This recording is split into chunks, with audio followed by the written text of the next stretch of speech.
First of all, it's a great honor, President Jonathan, for me to be here. When you took that decision on March 31st, 2015, he's written a little book, which you should read, My Transition Hours. But when you took that decision, it was one of those moments that it was between yourself, your conscience, your God, against the run of play. On the 31st of March 2015, even before the elections had concluded, when you made that call, you were answering what to me was more or less a divine call. Bishop Matthew Hassan Kukah has issued a stern warning to former President Goodluck Jonathan about his 2027 presidential ambitions. The Catholic bishop advised Jonathan to pray and be very careful about how certain political figures might try to use him. Because he's saying that the claims that democracy makes, humanly speaking, are literally unrealizable. But it's not an act of frustration. And there's a little book I just started reading last week. The title is The Shortest History of Democracy. And in it, John Keane, the author, says, and I quote, "Democracy remains the most potent weapon yet invented by humans for preventing malicious abuse of power. A system that aspires the dreams of how to prevent the few and the rich and the powerful who act as if they are mighty immortals that are born to rule." End of quote. John Keane further argues that actually, contrary to what we claim, democracy did not start in Athens. Because he makes the point, hundreds of years before the Athenians began using assemblies, the Syrians, the Phoenicians, the Indians were also gathering, but their system was not as framed as what happened we're basically the same with what happened in Athens. Now, of course, Matthew Hassan wrote a very beautiful book. The title of the book is The Argumentative Indian. And he makes the point, it's a direct frontal assault at the claims of Western civilization. And Matthew Hassan said, look, we as Indians, we are always arguing for 10, 20 hours so don't give us the impression that we are supposed to learn any of these things from. So it speaks to the need for us in our democracy to also deal with practical issues of what are the cultural surroundings around which we make our claims. I wish to conclude by arguing that contrary to the notion of democracy dying, we should focus on addressing the usage of the various models for the achievement of the goals of human development. Democracy is subject to toxicity, it is subject to decay, to rot, to fracture, but not to death. Democracy will never die. There will be bad elections. But the only cure to a bad election is another election. Often those who pose the greatest threat to democracy are the elected officials who often, as one of our Nigerian politicians, a friend of mine who died just about last month, Mr. Audu Ogbe, who once said that, he said to me, Nigerian politicians believe that people vote for us to enjoy on their behalf. So the assumption that politicians have that the rest of us who voted for you are so stupid, and that all we are supposed to do is to stand and look at you in your beautiful cars, your beautiful houses, and we are all just spectators. All we can choose is which team are we going to clap for. Participatory democracy means participating in elections, but also participating in reaping, the outcome. So I therefore want to end by saying, first of all, it's a great honor, President Jonathan, for me to be here.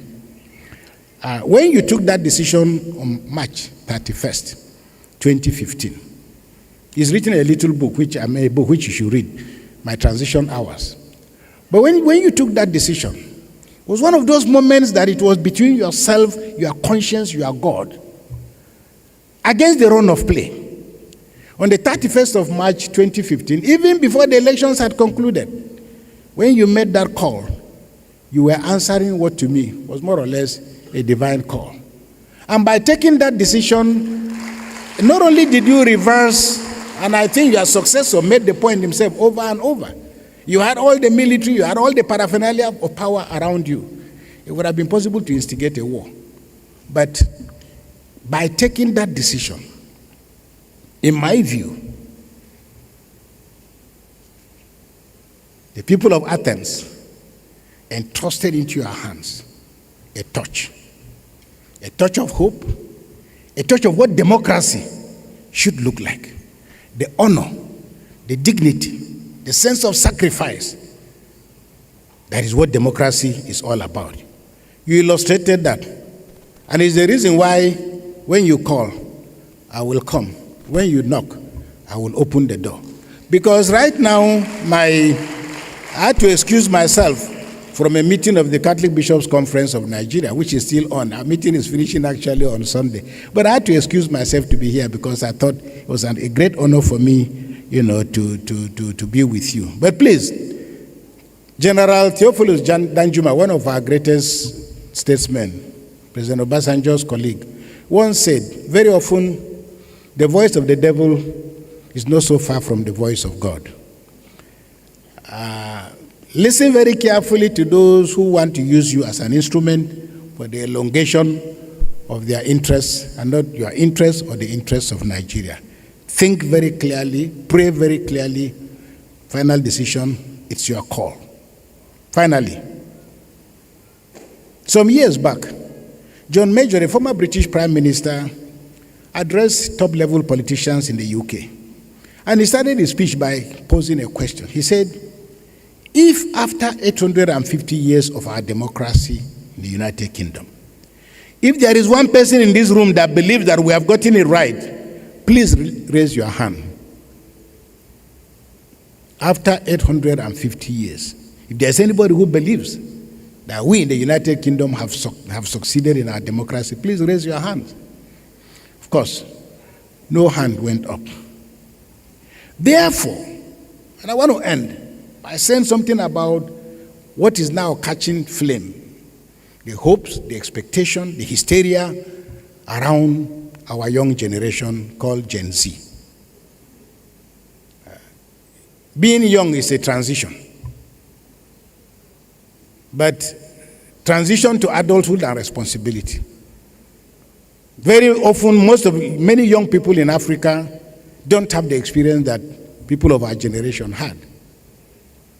Many of us have the past that we grew up with. Because many young people today are born in Accra, born in Nigeria, but brought up in the United Kingdom or other places, and the children of the elite. Therefore, their expectations are pretty high. And they also, this is an environment, this is a culture of fast food. But democracy cannot be served as a fast food menu.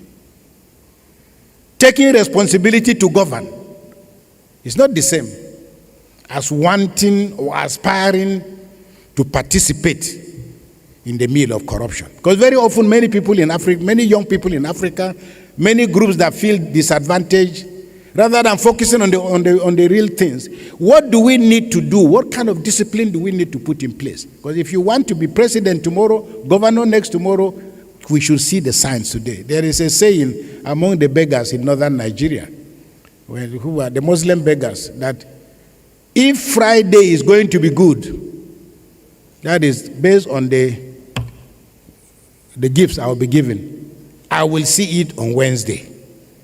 So if you want to be president of Nigeria or Ghana or your country, begin to study the mistakes that those who came from behind have made. Begin to understand the history, how this struggle has come through. It is no use to pretend that simply just knowing how to kick a football means that you can play like Messi. It's not going to be so. I remember I used to watch Ronaldinho when he was a young man. But Ronaldinho said sometime when he was being interviewed, he said, look, my brother and I, we used to spend 8 hours just practicing.